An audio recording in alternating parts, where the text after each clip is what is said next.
આપણે એવું વિચારી શકીએ કે બંધારણમાં લખેલો કોઈ મૂળભૂત અધિકાર, આપણો હક એમ જ ગાયબ થઈ જાય? આજે આપણે ભારતીય બંધારણના એક એવા જ ગજબના કિસ્સાની વાત કરવાના છીએ. એક એવો અધિકાર જે એક સમયે મૂળભૂત હતો પણ આજે નથી. સાચી વાત છે. વિચારવા જેવો સવાલ તો છે જ. કેવી રીતે કોઈ અધિકાર જે બંધારણનો પાયો ગણાતો હોય એ આમ અચાનક ભૂસાઈ જાય? અને હા, આ કોઈ કાલ્પનિક સવાલ નથી હો. આ તો આપણા બંધારણીય ઇતિહાસની એક હકીકત છે. તો ચાલો આ આખી વાતને શરૂઆતથી સમજીએ.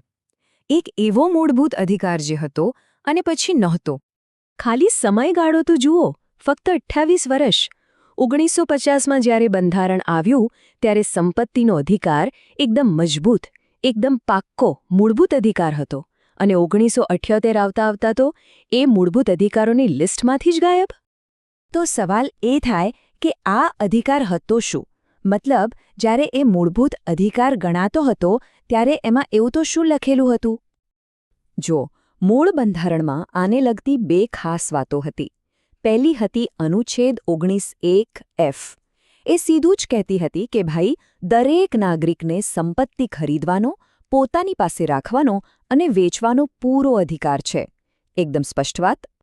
અને પછી હતી બીજી વાત, અનુચ્છેદ 31. આ તો સરકારની સત્તા પર એક બ્રેક જેવું હતું. એમાં સાફ લખ્યું હતું કે સરકાર કોઈની પણ સંપત્તિ લઈ તો શકે, પણ એના માટે 3 શરતો પૂરી કરવી પડે. પહેલું, એ માટે એક પાક્કો કાયદો હોવો જોઈએ. બીજું, એ કોઈ જાહેર હેતુ માટે હોવું જોઈએ. અને ત્રીજું અને સૌથી અગત્યનું, એના બદલામાં પૂરતું વળતર ચૂકવવું પડે. બસ અહીંથી જ આખો ખેડ શરૂ થયો. એક બાજુ હતી નવી આઝાદ થયેલી સરકાર, જેના મોટા સામાજિક આર્થિક લક્ષ્યો હતા, અને બીજી બાજુ હતો બંધારણે આપેલો સંપત્તિનો આ પાક્કો અધિકાર. હવે જુઓ, આઝાદી પછી દેશ સામે સૌથી મોટો સવાલ હતો જમીનની અસમાન વહેંચણીનો. જમીનદારી પ્રથા નાબૂદ કરવી હતી. જે ખેડૂતો પાસે જમીન નહોતી એમને જમીન આપવી હતી. આ બધું કરવા માટે મોટા પાયે જમીન સુધારણા કરવી જરૂરી હતી. પણ આ લક્ષ્ય અને સંપત્તિનો મૂળભૂત અધિકાર બંને આમને સામને આવીને ઊભા રહી ગયા. તો આ ટકરાવમાં સંસદે પોતાનું પહેલું અને સૌથી મોટું પગલું ભર્યું. 1951માં જ બંધારણમાં પહેલો સુધારો થયો અને એક નવી વસ્તુ ઉમેરાઈ, 9મી અનુસૂચિ. હવે આ 9મી અનુસૂચિ એક જાદુઈ પેટી જેવી હતી. સરકાર જે પણ કાયદાને આ પેટીમાં મૂકી દે એને પછી કોર્ટમાં પડકારી ન શકાય. અને આનો મુખ્ય હેતુ એ જ હતો કે જમીન સુધારણાના કાયદાઓને કોર્ટ કચેરીથી બચાવી લેવા. હવે સંસદ અને સુપ્રીમ કોર્ટ વચ્ચે અસલી ટક્કર શરૂ થઈ. અને મુદ્દો હતો એક નાનકડા શબ્દનો, વળતર. વળતર એટલે શું? શું સરકાર 2-5 રૂપિયા આપીને કોઈની પણ કરોડોની જમીન લઈ શકે? આ બાબતે સુપ્રીમ કોર્ટનું વલણ એકદમ સ્પષ્ટ હતું. કોર્ટે વારંવાર કહ્યું કે અનુચ્છેદ 31માં લખેલા વળતર શબ્દનો મતલબ મજાક નથી. એનો અર્થ છે પૂરું અને વાજબી વળતર. મતલબ કે જે તે સંપત્તિની બજાર કિંમત જેટલું વળતર તો મળવું જ જોઈએ. કોર્ટે કહ્યું કે તમે કોઈને લોલીપોપ આપીને એમની જમીન ન લઈ શકો. આના જવાબમાં સંસદે પણ વળતો ઘા કર્યો. 1955માં ચોથો બંધારણીય સુધારો આવ્યો અને એમાં સીધું જ કહી દીધું કે સરકાર જે પણ વળતર નક્કી કરે એ પૂરતું છે કે નહીં એ સવાલ કોર્ટમાં પૂછી જ ન શકાય.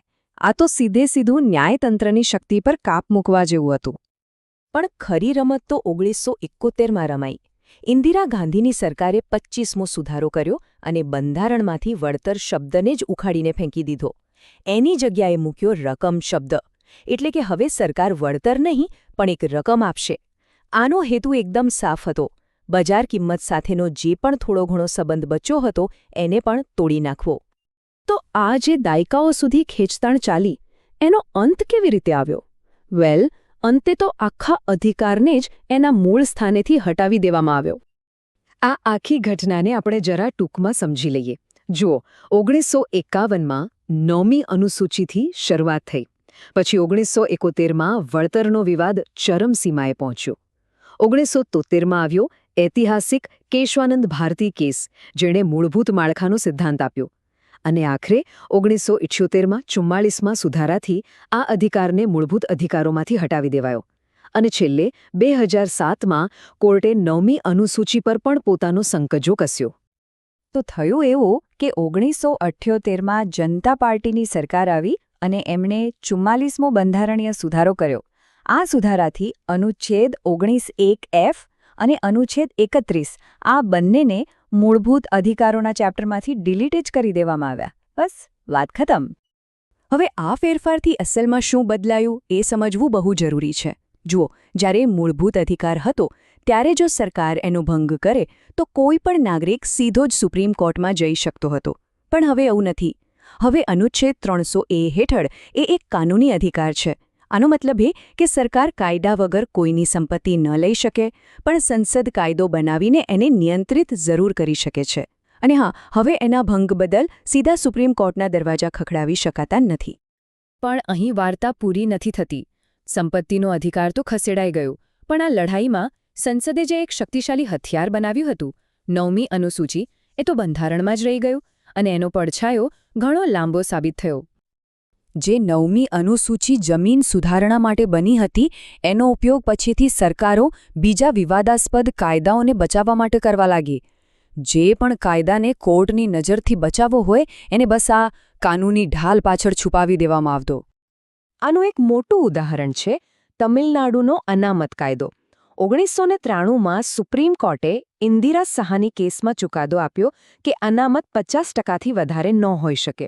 હવે આ ચુકાદાથી બચવા માટે તમિલનાડુના 69% અનામતવાળા કાયદાને 1994માં સીધો 9મી અનુસૂચિમાં મૂકી દેવામાં આવ્યો, જેથી કોર્ટ એને અડી ન શકે. હવે 9મી અનુસૂચિની આ બેફામ શક્તિ સામે સુપ્રીમ કોર્ટે પોતાનું બ્રહ્માસ્ત્ર વાપર્યું, મૂળભૂત માળખાનો સિદ્ધાંત. કેશવાનંદ ભારતી કેસમાં કોર્ટે કહ્યું હતું કે સંસદ બંધારણ સુધારી શકે છે, પણ એનો પાયો, એનું મૂળભૂત માળખું ન બદલી શકે. અને કોર્ટે સ્પષ્ટ કરી દીધું કે ન્યાયિક સમીક્ષા એટલે કે કાયદાની યોગ્યતા તપાસવાની કોર્ટની શક્તિ એ આ મૂળભૂત માળખાનો જ ભાગ છે. અને આખરી ઘા 2007ના IR કોએલ્હો કેસમાં થયો. આ કેસમાં સુપ્રીમ કોર્ટે 9મી અનુસૂચિ પર લાગેલું તાળું તોડી નાખ્યું. કોર્ટે કહ્યું કે 24 એપ્રિલ 1973, એટલે કે જે દિવસે કેશવાનંદ ભારતીનો ચુકાદો આવ્યો હતો, એ તારીખ પછી 9મી અનુસૂચિમાં ઉમેરાયેલો કોઈપણ કાયદો સંપૂર્ણપણે સુરક્ષિત નથી. જો એ કાયદો બંધારણના મૂળભૂત માળખાનું ઉલ્લંઘન કરતો હશે તો કોર્ટ એની સમીક્ષા કરી જ શકે છે. તો આખી વાતનો સાર એ છે કે લગભગ 30 વર્ષ સુધી ચાલેલી આ બંધારણીય ખેંચતાણનો અંત કોઈની હાર-જીતથી ન આવ્યો, પણ શક્તિના એક નવા સંતુલનથી આવ્યો. સંસદ અને ન્યાયતંત્ર બંનેએ પોતપોતાની મર્યાદાઓ અને શક્તિઓને ફરીથી વ્યાખ્યાયિત કરી. અને સંપત્તિના અધિકારની આ આખી સફર આપણને એક બહુ મોટા સવાલ પાસે લાવીને ઊભી રાખે છે. શું બંધારણ એક પથ્થરની લકીર જેવું અટલ હોવું જોઈએ કે પછી એ સમાજ અને સમયની જરૂરિયાત મુજબ બદલાતું એક જીવંત દસ્તાવેજ હોવું જોઈએ? આ સવાલ પર વિચારવા જેવો છે.